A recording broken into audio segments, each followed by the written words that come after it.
Innal hamdalillah nahmaduhu wa nasta'inuhu wa nastaghfiruh wa na'udzu billahi min shururi anfusina wa sayyiati a'malina may yahdihillahu fa huwa muhtadi wa may yudlil fala hadiya lahu asyhadu an la ilaha illallah wa asyhadu anna Muhammadan abduhu wa rasuluhu alladzi la nabiyya wa rasula ba'dahu amma ba'd fa ya ibadallah usikum wa nafsi bittaqwallah kama qala Allah ta'ala fi kitabihil karim a'udzu billahi minasy syaithanir rajim ya ayyuhalladzina amanu taqullaha haqqa tuqatih wa la tamutunna illa wa antum muslimun. Allahumma ati nufusana taqwaha wa zakkiha anta khairu man zakkaha anta waliyuha wa mawlaha. Amin ya Allah ya rabbal alamin. Alhamdulillah jamaah Masjid Al-Dzikra di kampung masuk Sukamulya ya. Sukamulya Desa Bojongbenci yang bersama-sama kita senantiasa mengharapkan hidayah dan taufik dari Allah Subhanahu wa taala agar kita bisa terus memeluk, menggigit dengan gigi geraham kita tentang keislaman ini, melaksanakan ibadah bertakarub kepada Allah Subhanahu wa taala, mengagungkan Allah, serta pada saat ini kita bersama-sama berusaha lebih mengenal kekasih Allah Nabiullah Muhammad sallallahu alaihi wasallam, yang mana pada beberapa kesempatan yang lalu kita telah sampai pada fase hijrah Nabi Muhammad sallallahu alaihi wasallam ke Taif, kemudian bagaimana penolakan dari kabilah-kabilah besar yang ada di Taif, sampai berujung pada 10 hari dakwahnya itu tidak menghasilkan apa-apa. 10 hari Nabi Sallallahu Alaihi Wasallam dakwah di Taif itu hanya melahirkan penolakan dan ejekan-ejekan, sampai Nabi diusir bersama anak angkatnya, yaitu siapa? Zaid bin Harithah. Zaid bin Harithah asalnya itu budaknya Khadijah, kemudian dihadiahkan kepada Nabi, dan Nabi mengangkatnya menjadi seorang anak, jadi anak angkat Nabi. Saking sayang, saking penyayangnya Nabi itu, Nabi gak punya budak, gak punya hamba sahaya. Setiap yang dijadikan hamba sahaya itu selalu Nabi bebaskan. Ada yang dibebaskan pure bebas, ada yang mereka itu tidak ingin keluar dari rumahnya Khadijah, tidak ingin keluar dari rumahnya Nabi, karena mereka itu sangat betah bersama Nabi.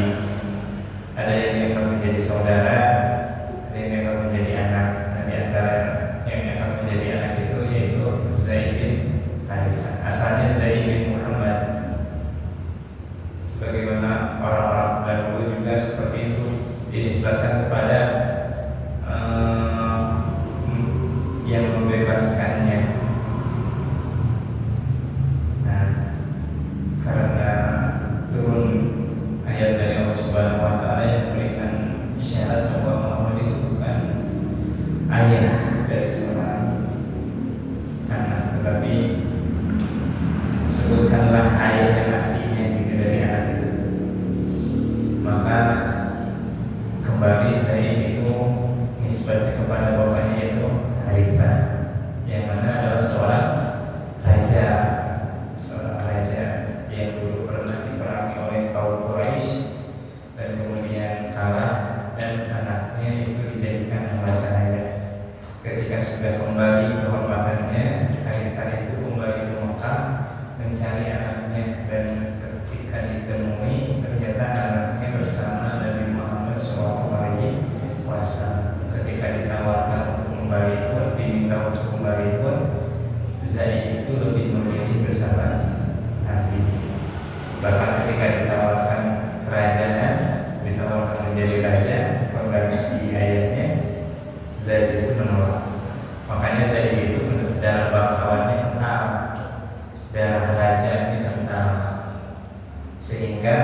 beliau itu ahli strategi, ahli perang, salah satu komandan yang terbaik yang dimiliki generasi sahabat pada waktu itu, di antaranya Zaid bin Harithah. Kemudian turun kepada anaknya, yaitu Usama bin Zaid, yang mana di usia 15 tahun itu menjadi pemimpin perang pergi ke Tabuk. Karena pada waktu itu dikirim ke Palestina, suatu daerah di dekat Palestina yang mana pada waktu itu dikuasai oleh Persia. Dan bersama bin Zaid itu ada nama-nama besar seperti Umar bin Khattab, Abu Bakar, Ali bin Abi Thalib, dan panglimanya itu adalah Usama bin Zaid. Masih 15 tahun sudah menjadi panglima perang. Dan begitulah Islam ketika betul-betul dilaksanakan, ketika betul-betul diamalkan, ajaran Islam itu dapat mengubah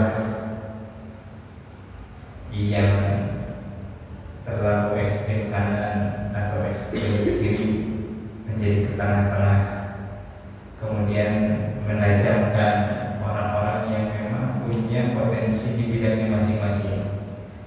Kurang lebih 60.000 sahabat sepeninggal Rasulullah SAW itu tidak semuanya jadi ustaz, tidak semua jadi pendakwah gitu.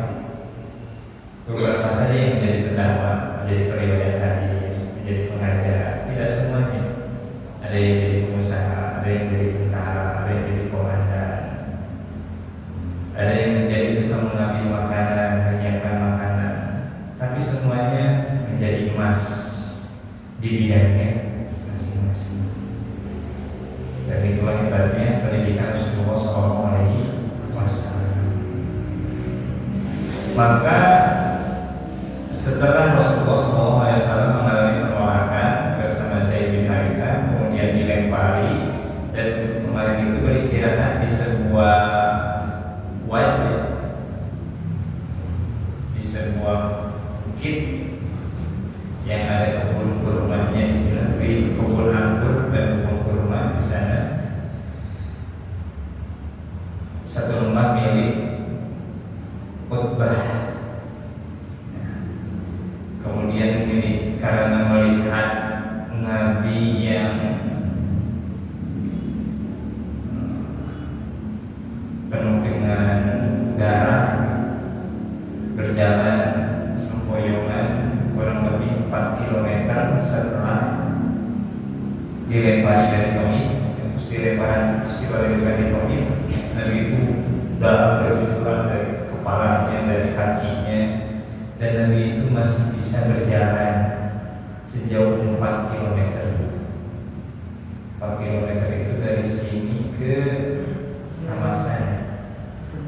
Nah, kalau ke arah sana ke Ramasan, kalau ke arah sana ke Sulaiman Margahayu, itu Nabi jalan kaki. Kemudian Nabi istirahat dulu, bukan untuk tidur, bukan untuk bermalas-malasan sampai istirahat, tapi istirahatnya Nabi itu sholat. Kemudian Nabi merayu kepada Allah, mengadukan kelemahannya kepada Allah, dan mempertanyakan, ya Allah, kepada siapakah diri ini akan Engkau tambahkan, apakah kepada musuh yang akan menghancurkan, atau kepada siapa? Saking Nabi itu merasa sedih, merasa sudah kehilangan istri, paman, kemudian sekarang dilempari. Apakah diri ini terlalu hina untuk membawa agama yang mulia? Jadi Nabi itu menyanyikan kalimat-kalimat yang berlawanan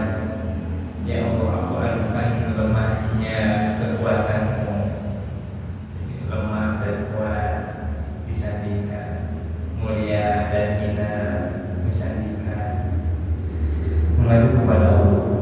Tapi di akhir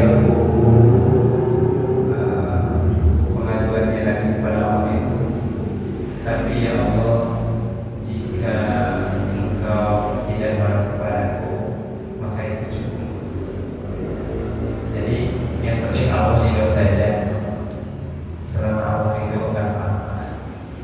Maka di sana ada seorang budak sahaya milik Taibahnya, kemudian memberikan segelas air minum kepada Nabi. Ketika Nabi selesai sholat, Nabi kemudian minum segelas air itu, dan sebelum Nabi minum itu Nabi mengucapkan Bismillah. Bismillah. Maka ada situ hamba sahayanya, bukan asli orang sana. Yang namanya hamba sahaya itu bukan asli orang sana. Kalau hamba sahaya itu berarti bukan asli orang Taif. Itu berarti rampasan perang atau budak belia di pasar, yang bukan orang sana, yang kalah dalam peperangan atau orang-orang lemah. Adas itu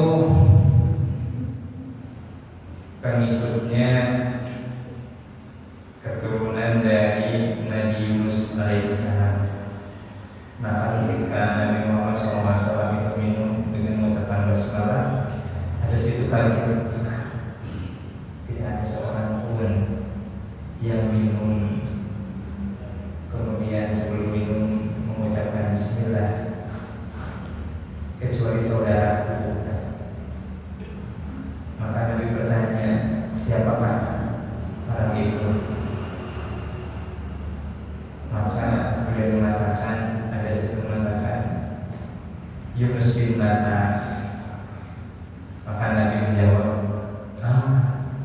dia saudaraku dari Ninawa. Jadi telah sampai kepada Nabi tentang Nabi Yunus. Tadi saya Nabi Yusuf. Yunus ya. Nabi Yunus, khawatir Fariro. Nabi Yunus itu adalah saudara saya dari negeri Ninawa. Nah, maka pada saat itu Anas bertanya, kemudian kau siapa? Aku adalah Nabi utusan Allah yang Allah perintahkan kepadaku untuk mengajak manusia tidak menyembah kecuali kepada Allah saja, kemudian berbuat kebaikan kepada orang tua, meninggalkan perzinahan dan seterusnya. Maka Adas pada saat itu masuk Islam. Ketika selesai sholat, Allah langsung mengirim utusan malaikat, sudah dikisahkan, yang akan menimpakan gunung. Kemudian setelah itu Rasul memaafkan bangsa Bani kaum Taif. Kemudian setelah itu turun beberapa ayat hiburan kepada Nabi yang menerangkan tentang Allah akan menolong, Allah akan memberikan kemenangan untuk agamanya. Maka di saat itu Nabi kemudian bersemangat kembali. Maka hikmahnya buat kita, ketika kita merasa kotor, ketika kita merasa lemah, carilah jawabannya itu di dalam Al-Quran. Maka ibu akan menemukan banyak sekali solusi dan penguat hati, inspirasi, motivasi dari Al-Quran itu. Dari yang kita baca. Kenapa? Karena Nabi pun dihibur oleh Allah itu bukan dengan harta benda, bukan dengan jabatan, tapi Nabi itu dihibur dengan Al-Quran. Maka ketika turun Al-Quran itu Nabi itu sangat senang, itu sangat bergembira ketika turun Al-Quran. Walaupun kadang-kadang berat itu turunnya Al-Quran kepada Nabi itu, sampai Nabi itu keluar keringat di musim yang sangat dingin gitu. Musimnya sangat dingin dan Nabi itu berkeringat. Kenapa? Karena turun wahyu kepada Nabi dan itu sangat berat untuk Nabi. Di antara wahyu yang sangat berat turun kepada Nabi itu seperti gemerincingnya lonceng di kepalanya Nabi itu, sampai Nabi itu keringat. Dan masya Allahnya ayat yang turun itu tentang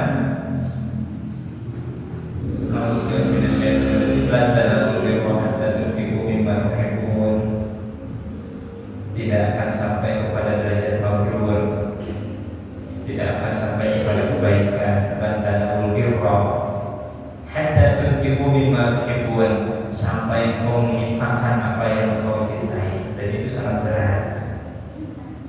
Turunnya kepada Nabi sangat berat. Nabi sampai keringat di musim yang sangat dingin. Kenapa? Karena ayat yang turunnya pun berat. Jadi gak akan disebut biro, gak akan sampai kepada derajat mabrur kamu itu, sampai kamu menginfakkan apa yang kamu cintai. Maka pada waktu para sahabat berlomba-lomba, saya menyukai ini, menyukai ini, saya infakkan, saya suka pada ini, saya infakkan, saya suka ini, saya infakkan. Saking mereka itu semangat ingin mencapai derajat mabrur. Nah, kalau kita gimana nih kalau dapat ayat ini? Tidak disebut mabrur kalau kita belum menginfakkan apa yang kita cintai. Apa yang kita cintai itu? Benda apa yang kita cintai? Uang, harta, benda, dan materi-materi yang lain. Sanggupkah kita menginfakkannya agar mencapai derajat mabrur? Berat ya? Berat.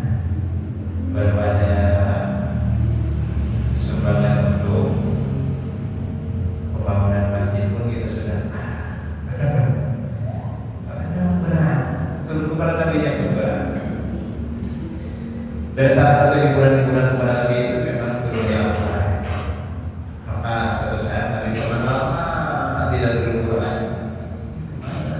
Allah turunin Quran, turunin wahyu lagi sampai Nabi itu lari ke bukit, berlari ke bukit. Dia itu gelisah gitu, melihat ke sana kemari sampai akhirnya turun malaikat Jibril kemudian bertanya Rasul itu, apakah sudah ada wahyu lagi dari Allah? Belum. Sampai beberapa kali maka turunlah surah Ad-Duha. Maka ketika turun surah Ad-Duha itu Nabi saking senangnya itu membacanya itu A'udzubillahi minasyaitonirrajim. Allahu Akbar.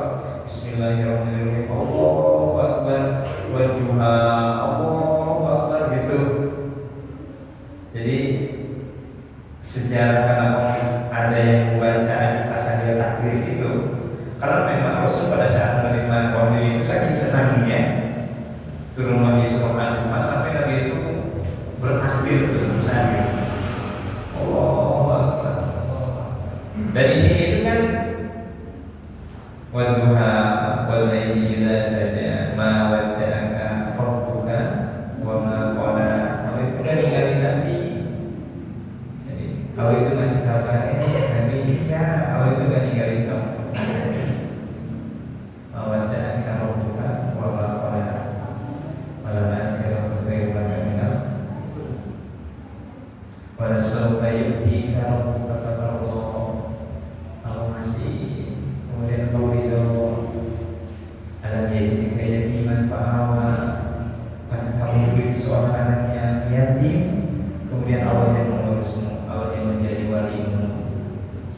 Terus wajadaka dhalan fahada, apakah dulu kamu pernah tersesat, kemudian Allah membuatmu ingat dan kamu kembali tersesat dalam perjalanan. Dhalan fahada, wajadaka amilan fa'aghnaa, kamu dalam keadaan miskin, Allah cukupkan, dan seterusnya. Dan itu Nabi sangat bergembira.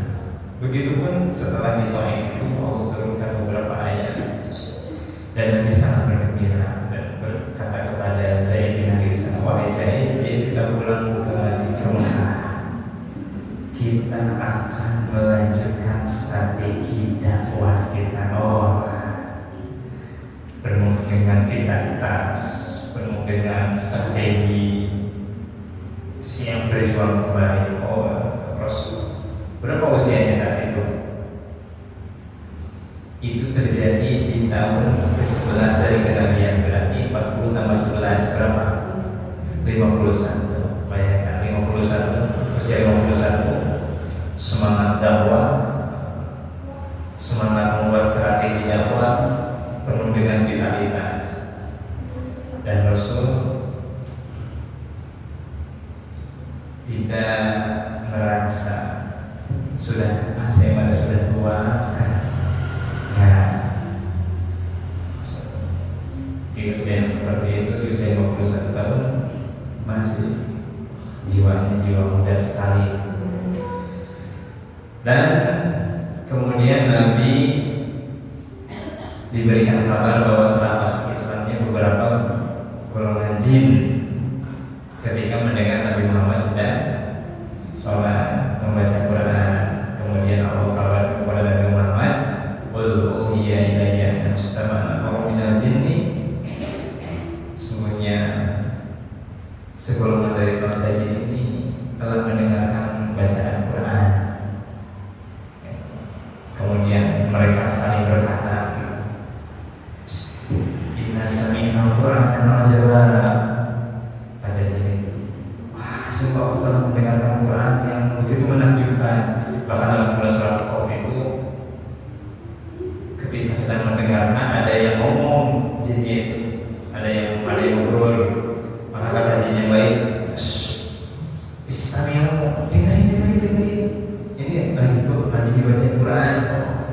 Jin ketika sedang dibaca Quran ada yang ngobrol, dicarikan gitu begini. Ada yang baca Quran, dengerin. Sampai akhirnya mereka kembali ke kaumnya dan berdakwah. Hanya ada jin muslim. Walau dakwahnya seperti apa, kaumnya seperti apa, dan konsekuensi-konsekuensinya seperti apa. Lalu kemudian Nabi Shallallahu Alaihi Wasallam pada saat itu sulit untuk masuk ke Ka'bah, untuk masuk ke Mekah. Kenapa? Ya bayangin 10 hari hilang ditambah perjalanan kurang lebih Nabi Muhammad itu 2 minggu 14 hari tidak ada di Mekah. Orang-orang Mekah itu baik kaum kafir Quraisy bertanya-tanya kemana Nabi? Wah, ini bahaya, ini kayaknya kemana? Sampai mereka itu ketakutan gitu, Nabi itu kabur. Dan mereka bersepakat kalau Nabi kembali lagi ke sini, kita akan memberikan sanksi, kita akan mencelakakannya. Mereka itu berbuat makar seperti itu, dan Nabi sudah dapat kabar itu. Makanya Nabi itu datang ke beberapa kabilah sebelum sampai di Mekah, itu datang ke beberapa kabilah sambil menawarkan Islam, dan ternyata semua kabilah yang ditawarkan oleh Nabi itu menolak. Bayangkan, sesudah pedih dakwah di Taif tidak berhenti, kemudian mau masuk lagi ke Mekah, tapi tahu di Mekah itu sedang ada makar untuk Nabi, untuk mencelakakan Nabi. Maka Nabi Muhammad berdakwah kepada beberapa kabilah di luar Mekah untuk menawarkan perlindungan. Maka pada saat itu ada satu kabilah yang Nabi Muhammad SAW itu meminta perlindungan kepadanya. Dan ini kabilah ini termasuk kabilahnya Umar yang dari Bani Adi. Kemudian datang ke Bani Adi dan menawarkannya. Maka Bani Adi siap dan memerintahkan kepada anak-anaknya untuk menyiapkan senjata dan duduk di pinggir-pinggir, di pojokan-pojokan di kota Mekah, lengkap dengan senjatanya. Jadi banyak, dan mereka itu duduk di sana. Dan kemudian masuklah Nabi. Lalu kemudian pemimpinnya mengatakan, aku di sini menjadi pelindungnya Muhammad, wahai kaum Quraisy. Barang siapa yang mengganggu atau mencelakai Muhammad, karena beliau tidak masuk Islam. Barang siapa yang mencelakai Muhammad, maka aku akan menjadi pelindungnya. Artinya aku akan melawan. Maka pada saat itu Nabi Muhammad mulus masuk ke Mekah, kemudian masuk ke Masjidil Haram tanpa ada gangguan apa-apa, dan kemudian Nabi langsung menyentuh Rukun Yamani. Rukun Yamani sebelum kalau tawaf ya, kalau jalur tawaf sebelum ke Hajar Aswad. Jadi Hajar Aswad, ini Hajar Aswad. Nah ini rukun Yamani, ini rukun Iroki. Nah, dari sini Nabi masuk menyalami, disentuh dulu rukun Yamani. Kemudian dilanjut Nabi SAW tawaf dan sholat 2 rakaat. Datanglah Abu Jahal. Abu Jahal sikir alumni. Datang Abu Jahal kemudian bertanya kepada Bani Adi itu, apakah engkau menjadi pelindungnya Muhammad karena engkau ingin melindungi Bani Muthalib, atau karena engkau telah menjadi pengikutnya, telah jadi masuk Islam gitu? Maka dia menjawab, aku melindunginya karena Bani Muthalib, bukan karena aku masuk Islam, bukan karena aku jadi pengikutnya Muhammad. Maka Abu Jahal, kalau begitu aku juga adalah pelindungnya Muhammad.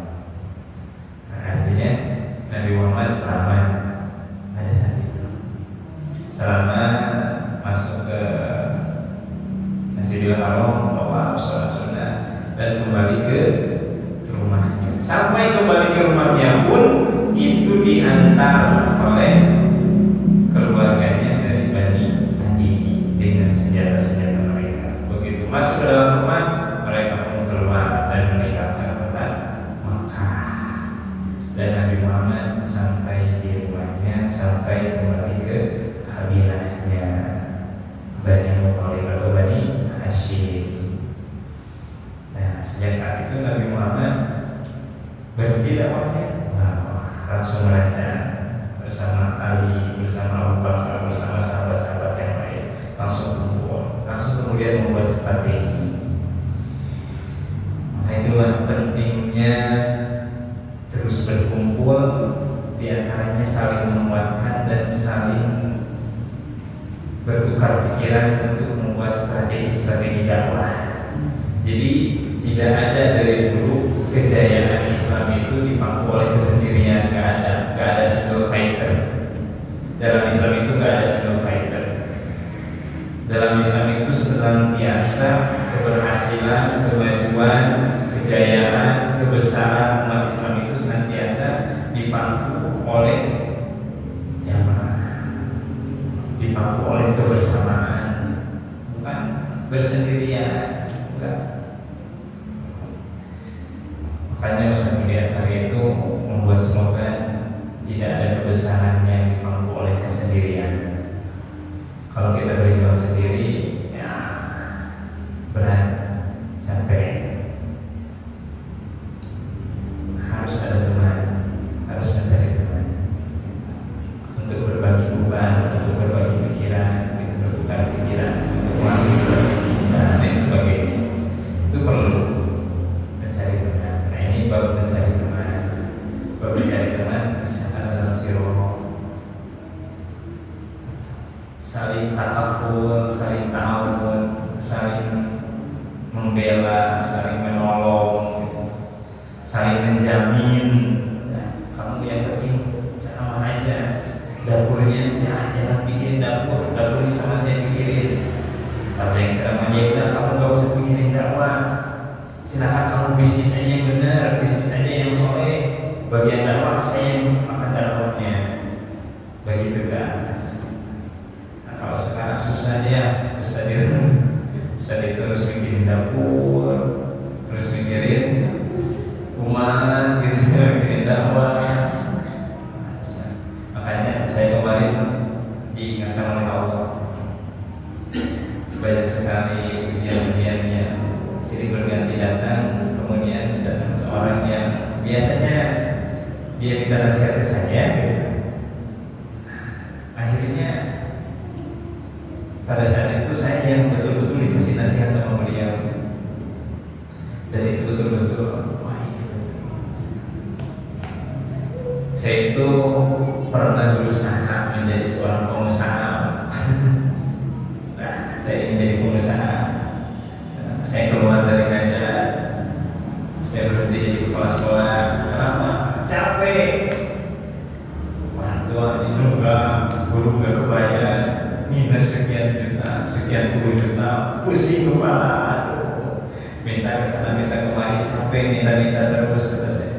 Udah, kalau gitu saya akan jadi pengusaha, silakan sekolahnya lulus, saya akan belajar jadi pengusaha. Ternyata kosmet. Kenapa kosmetnya beda jalur? Saya jalur mengajar, kemudian jadi pengusaha. Itu jalurnya nggak sama gitu. Jadi kalau ibarat listrik itu koslet sama kebakaran, saya makanya bisa, wah ujiannya sangat berat. Ya, oh iya, saya istighfar itu. Ya, sesepuh saya jalan dakwah yang mikirin anak-anak itu, benar-benar Allah datangkan orang-orang yang bisa berjuang bersama. Memang nggak bisa bersendirian, butuh banyak teman yang sefrekuensi tentunya. Makanya banyaknya kumpul itu untuk menyamakan frekuensi. Nabi Muhammad itu sering sekali kumpul di mana? Di rumahnya Arqam bin Abi Arqam, di sana terus menggodok strategi sampai jadi. Nah, maka pada waktu itu Rasulullah masuk musim haji dan sudah datang dari berbagai penjuru, tempat yang jauh, ada yang jalan kaki, ada yang naik unta, ada yang naik kuda, ada yang naik unta yang sangat lurus. Udah melakukan perjalanan sampai berbulan-bulan untuk sengaja melaksanakan ibadah haji. Jadi ibadah haji itu sudah ada sejak zaman Nabi Ibrahim alaihi salam. Sudah ada. Cuman ada beberapa praktek yang semakin kesini kemudian menjadi melenceng gitu. Terjadi kemusyrikan.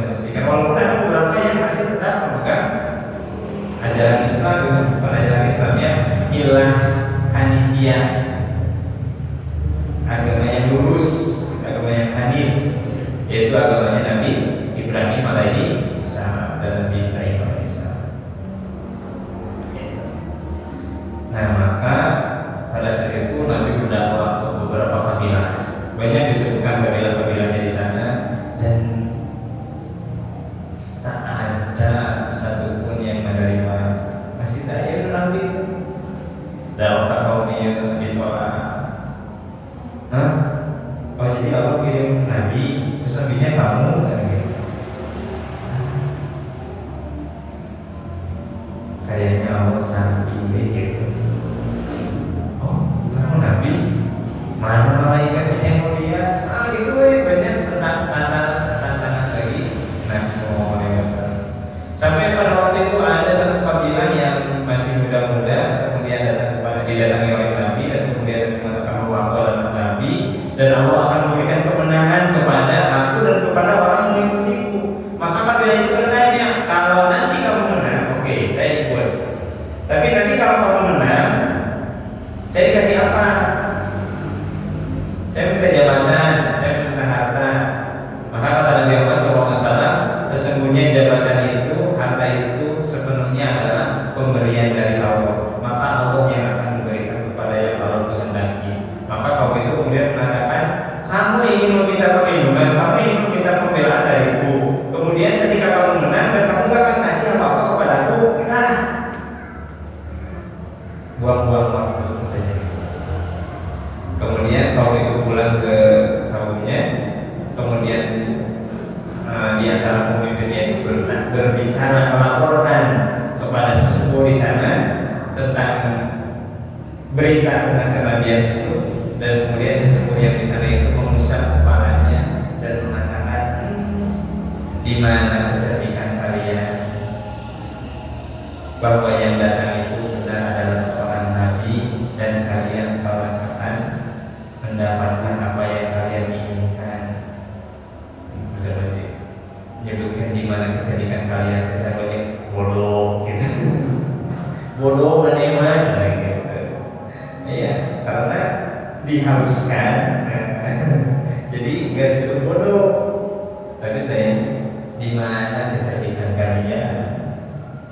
Itu kayak seorang nabi yang akan berjaya di masa Arab dan kamu pasti akan mendapatkan apa yang kamu inginkan.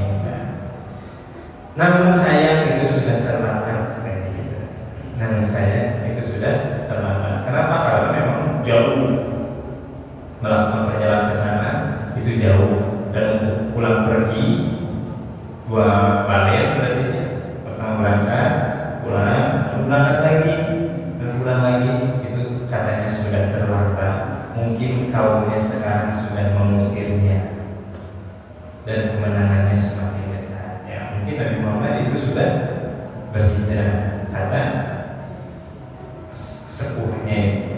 Karena memang berita tentang Nabi dan pengusiran itu sudah sangat akrab di telinganya orang-orang Yahudi dan orang yang mengikutinya. Tapi kemudian Nabi SAW itu tidak berhenti, terus akhirnya perorangan, ganti kabilah perorangan. Ini tawarin. Akhirnya ada beberapa orang yang masuk Islam dari luar kota Mekah yang datang untuk berhaji perorangan. Kemudian Nabi SAW tahu kepadanya dan menerima, perorangan itu menerima. Dan ada kisah yang unik, mungkin kisah banyak orang-orang yang masuk Islam, tapi saya akan ambil satu, yaitu Abu Dzar Al-Ghifari. Abu Dzar Al-Ghifari ini beliau itu mengutus saudaranya untuk pergi haji. Itu orang Madinah. Abu Dzar Al-Ghifari itu orang Madinah, tapi pinggiran Madinahnya agak keluar dari Madinah, tapi masuk Yasrib, masuk Madinah. Nah, Al-Ghifari itu nama satu tempat Ghifar. Nah, Ghifar itu nama satu tempat yang sering dilalui rute perdagangannya kaum Quraisy. Jadi kaum Quraisy itu kalau pergi ke Syam itu lewat ke Madinah, tapi ke kota Madinahnya lewatnya salah satu rutenya itu ke Ghifar, ke sana rutenya itu. Nah, maka saat utusan itu datang melaksanakan haji dan kemudian mencari sosok Nabi Muhammad SAW, dan kemudian dia menyampaikan amanat dari Abu Dzar itu. Kemudian pulang lagi, ketika pulang ditanya bagaimana, apa kamu sudah dapat berita tentang seorang Nabi itu? Maka orang itu mengatakan, ya, aku sudah dapat beritanya. Apa yang kamu dapat? Dia itu mengajak kepada kebenaran dan mencegah kepada kemungkaran.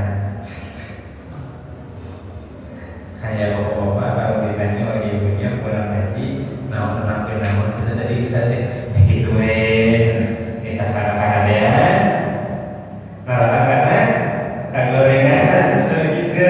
Nah, jawaban ini pun sama gitu. Jadi jawaban ini sudah ada dari zaman Nabi gitu. Ketika ditanya, mana udah ketemu sama Nabi? Udah. Jadi bagaimana beliau? Ya gitu. Memerintah kepada kebenaran dan melarang kepada kejelekan. Abu Dzar itu kecewa. Kok gini? Ya, aku gak puas. Maka Abu Dzar datang sendiri ke Mekah. Namun pada saat itu Abu Dzar itu pintar.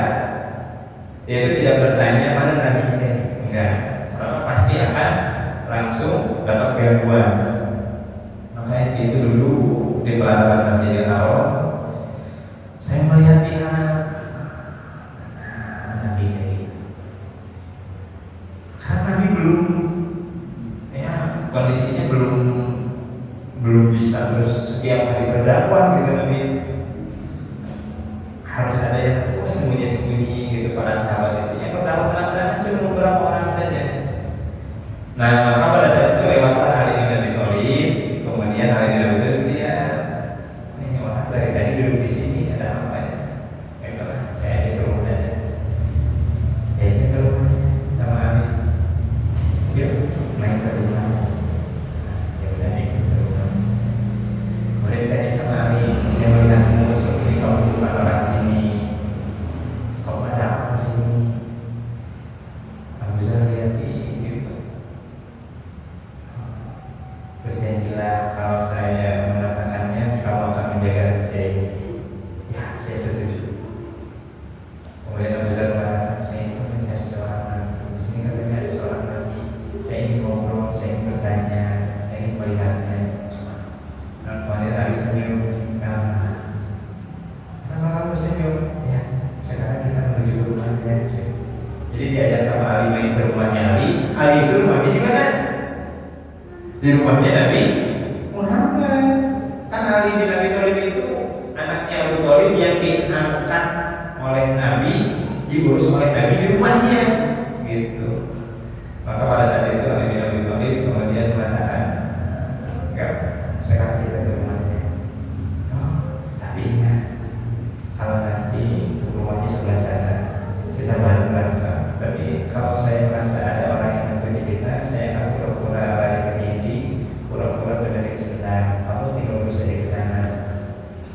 Kayaknya ya perjalanan sampailah Abu Dzar itu ke rumahnya Nabi Sallallahu Alaihi Wasallam.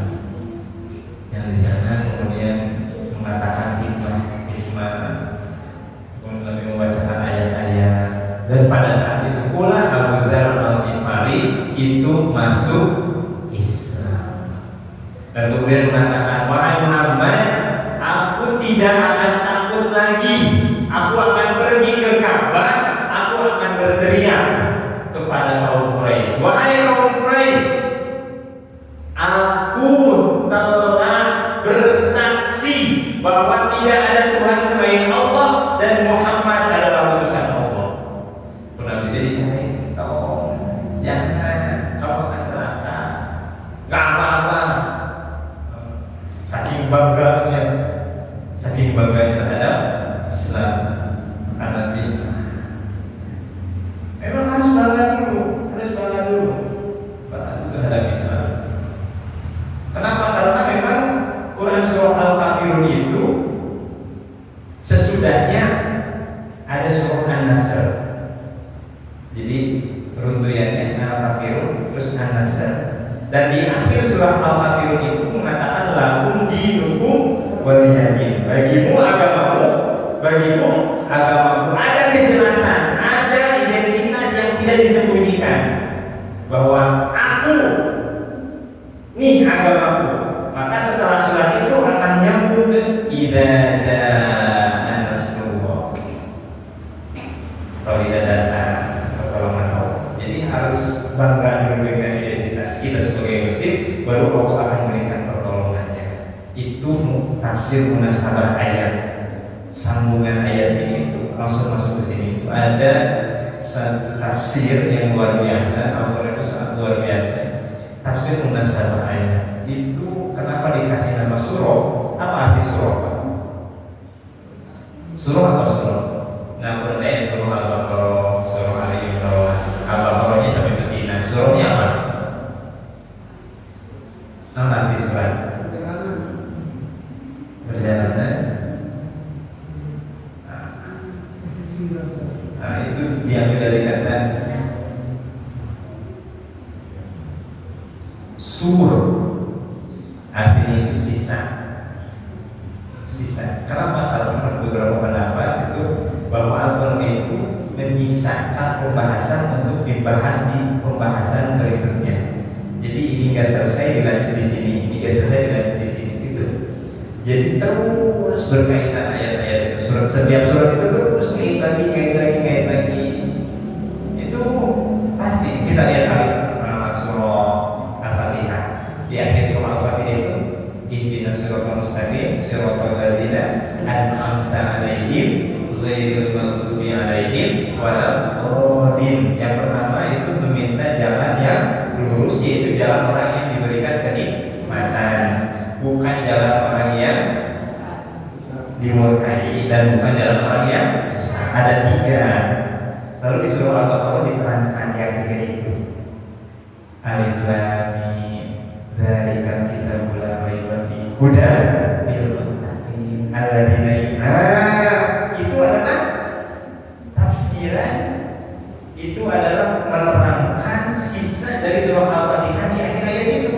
Tentang An'amta itu apa? Alladzina yu'minuna bil ghaibi wa yuqimuna shalat. Sampai kemudian Al-Maghdub, kemudian Ad-Dallin. Itu setelah ayat kelimanya tentang orang-orang kafir, kemudian ayat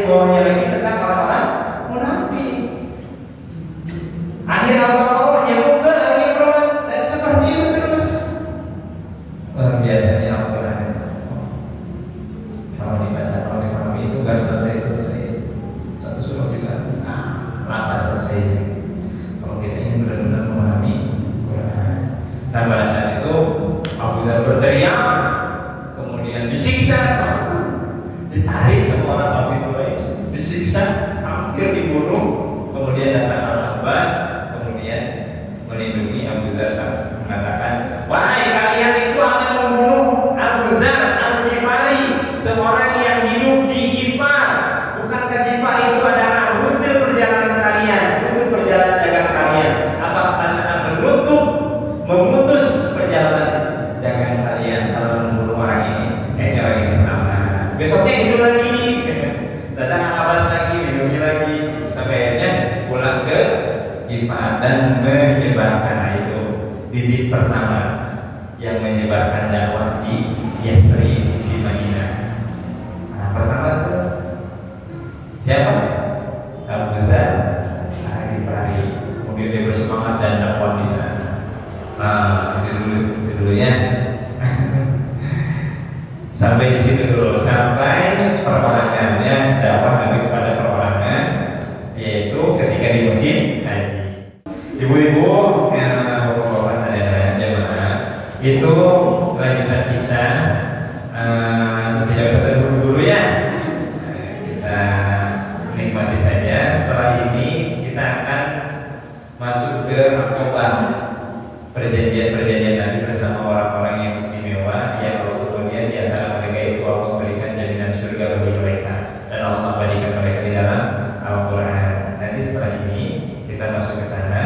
Kemudian ada hiburan-hiburan yang lain dari Allah yang diberikan kepada Nabi, dan itu hiburan yang sangat indah, sangat luar biasa sehingga kita menjadi kuat kembali, menjadi semangat kembali. Apa saja hiburan-hiburan tersebut nanti insya Allah di episode yang akan insya Allah. Mungkin itu yang bisa disampaikan. Kurang lebihnya saya mohon maaf. Aku qouli hadza wa astaghfirullah li wa lakum. Assalamualaikum warahmatullahi wabarakatuh.